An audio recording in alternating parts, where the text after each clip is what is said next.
कहानी की शुरुआत में हम जेसन नाम के एक आदमी को देखते हैं जो एक हिटमैन है और वो पैसों के लिए लोगों की जान लेता है। जेसन यहाँ पर जिस आदमी को मारने आया है वो उसे दूरबीन से देखने लगता है। दरअसल वो जिसको मारने आया था वो एक बहुत ही बड़ी टॉयज कंपनी का मालिक था और उसके पास काफी पैसे भी थे। हम देखते हैं कि उस आदमी के हाथ में एक खिलौना होता है जिसको वो रेडी कर रहा था। वहीं जेसन अपने चेहरे पर मास्क पहनकर उस आदमी को मारने के लिए बिल्डिंग के अंदर जाने लगता है, लेकिन बिल्डिंग के बाहर कुछ गार्ड्स होते हैं जो उसे रोकने की कोशिश करते हैं। लेकिन जेसन एक एक करके उन सभी को मारते हुए सिक्योरिटी रूम तक पहुंच जाता है और वहां पहुंचकर वो सभी कैमरों को ऑफ कर देता है। इसके बाद वो अपने चेहरे से मास्क उतारकर उस कंपनी के मालिक के पास पहुंच जाता है, जिसके बाद वो उसे शूट करके वहीं पर मार डालता है। आगे वो उस खिलौने को उठाकर देखने लगता है जो एक फेरी थी और इसको इस टॉय कंपनी के मालिक ने अभी अभी तैयार किया था। इसके साथ ही उसे वहां पर एक टूटी हुई तस्वीर मिलती है जो उस आदमी की माँ की थी। उस तस्वीर के नीचे कुछ लिखा भी हुआ था, लेकिन जेसन उस पर ज्यादा ध्यान नहीं देता। आगे जेसन उस फेरी को लेकर प्लेन में बैठ जाता है और वापस अपने घर आने लगता है, जिस दौरान वो अपने क्लाइंट को मैसेज करके बता देता है कि मैंने उस आदमी को मार दिया। आगे एयरपोर्ट पर आते ही जेसन देखता है कि जिस आदमी को उसने मारा था उसकी खबर सभी न्यूज चैनल्स पर फैल चुकी थी। इसी दौरान जेसन की नजर एक लड़की के खिलौने पर पड़ती है और ये दिखने में बिल्कुल वैसा ही खिलौना था जैसा कि उसने उस आदमी के घर पर देखा था। अब ये देखकर वो थोड़ा हैरान हो जाता है, लेकिन फिर वो इस पर ज्यादा ध्यान नहीं देता। लेकिन जब उसकी नजर और लोगों पर जाती है तो उनके हाथों में भी वैसे ही खिलौने थे, जो कि बहुत अजीब बात थी। आगे जेसन अपने घर पहुंचता है और उस फेरी को अपने घर में रख देता है जो वो उस आदमी के घर से लाया था। दरअसल वो जिस भी आदमी का मर्डर करता था उसकी कोई ना कोई चीज उठाकर अपने घर में ले आता था ताकि वो उन चीजों को अपने घर में निशानी के रूप में रख सके।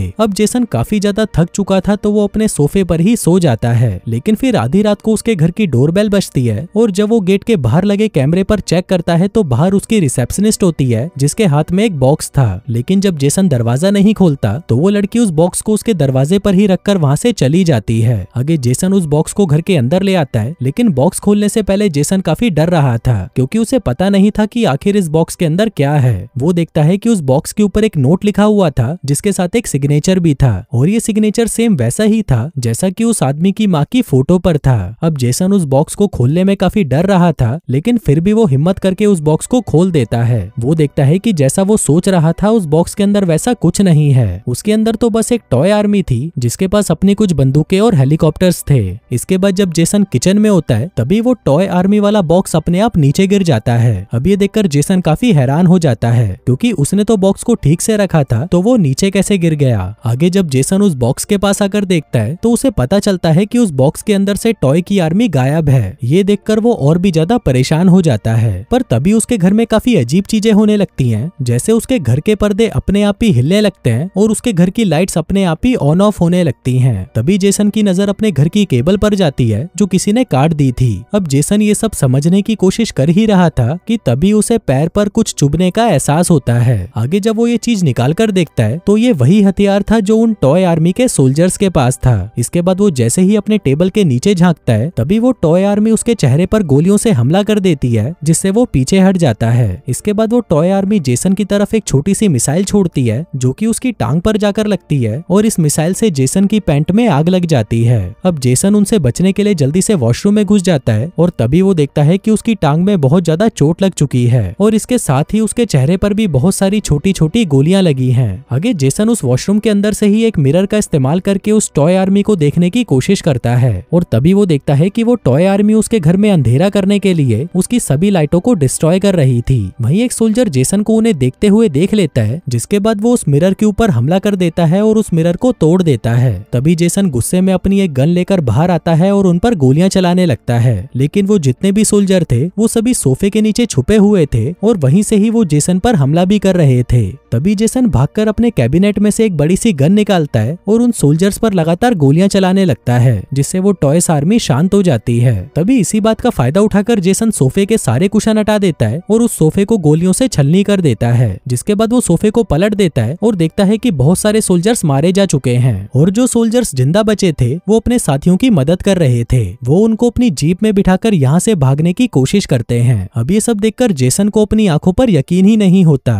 तभी वो कुछ सोल्जर्स को अपने पैरों से कुचल देता है, लेकिन जो सोल्जर्स अभी भी जिंदा बचे थे वो सभी जेसन पर हमला कर रहे थे, लेकिन उनकी गोलियों से जेसन को कुछ खास असर नहीं होता। पर जब जेसन उन पर गोली चलाता है तो उसकी एक ही गोली में बहुत सारे सोल्जर्स मारे जाते हैं। अब जेसन को लगता है कि सभी सोल्जर्स मर चुके हैं, लेकिन तभी वो देखता है कि टॉय आर्मी के 3 हेलीकॉप्टर उसकी तरफ बढ़ रहे होते हैं और वो उसके ऊपर अपनी छोटी छोटी मिसाइल से हमला कर देते हैं। इसलिए जेसन उनसे बचने के लिए एक बार फिर से वॉशरूम में चला जाता है और यहाँ पर देखता है कि वो उस हमले में बुरी तरह से जख्मी हो चुका है। इसके बाद वो अपने जख्मों को अच्छे से साफ करने लगता है, जिसके बाद वो सुबह तक वॉशरूम में ही रहने का फैसला करता है क्योंकि ये उसकी सेफ्टी के लिए बहुत जरूरी था। पर तभी अचानक एक हेलीकॉप्टर वॉशरूम के अंदर आ जाता है और जेसन पर हमला कर देता है, लेकिन तभी जेसन के हाथ में जो टॉवल थी उससे वो उस हेलीकॉप्टर को पकड़ लेता है और उसे अपनी टॉयलेट सीट में डाल देता है। आगे जेसन उन्हें फ्लश करने की भी कोशिश करता है, लेकिन ये सोल्जर्स इतनी आसानी से मरने वाले नहीं थे, इसलिए वो अपना हेयर ड्रायर लेकर उसे टॉयलेट सीट के अंदर डाल देता है, जिससे एक इलेक्ट्रिक शॉक निकलता है और सभी सोल्जर्स मारे जाते हैं। अब जो सोल्जर्स बाहर थे वो वॉशरूम के अंदर एक चिट्ठी फेंकते हैं जिस पर सरेंडर लिखा होता है। अब जेसन उनकी समझदारी को देखकर बहुत हैरान था कि एक खिलौने की आर्मी ये सब कैसे कर सकती है। तभी जेसन भी उन्हें रिप्लाई देता है और उन्हें सरेंडर करने से मना कर देता है। इसके बाद जब वो टॉयलेट के बाहर देखता है तो उसे पता चलता है कि टॉय आर्मी उस पर हमला करने के लिए टैंक तैयार कर रही है। अब इससे पहले कि वो कुछ समझ पाता, सोल्जर्स उस पर टैंक से हमला कर देते हैं, जिससे उसके वॉशरूम का दरवाजा टूट जाता है। वहीं जेसन अपनी जान बचाने के लिए खिड़की से बाहर आ जाता है, लेकिन वो यहाँ से भाग नहीं सकता था क्योंकि ये 14th फ्लोर था। इसके बाद जेसन धीरे धीरे बालकनी तक पहुंचने की कोशिश करता है, पर तभी एक और हेलीकॉप्टर वहां पर आकर उस पर हमला कर देता है, लेकिन जेसन के हाथ में एक गन थी, जिससे वो जैसे ही उस पर फायर करता है वो हेलीकॉप्टर वहीं पर क्रैश हो जाता है। दूसरी तरफ बाकी के सोल्जर्स अपनी गन जेसन की तरफ पॉइंट करके उसके अंदर आने का इंतजार कर रहे थे, लेकिन तभी जेसन दूसरी तरफ से अंदर आ जाता है और उन्हीं पर ही हमला कर देता है, जिसमें टॉय आर्मी के कुछ सोल्जर्स तो वहां से भागने लगते हैं, लेकिन वहीं बहुत सारे सोल्जर्स अभी भी उस पर हमला कर रहे थे। इसलिए वो एक लाइटर और एक स्प्रे से उनको जला देता है और जो सोल्जर्स उसके घर में छुपे थे वो उन सभी को भी ढूंढकर मारने लगता है। आगे पूरी आर्मी को मारने के बाद वो उनको काउंट करने लगता है और काउंट करने के बाद उसे यकीन हो जाता है कि जितने भी सोल्जर्स थे उसने सभी को मार दिया था, लेकिन वहीं उस बॉक्स के ऊपर बोनस सरप्राइज लिखा था जिस पर वो ध्यान नहीं देता।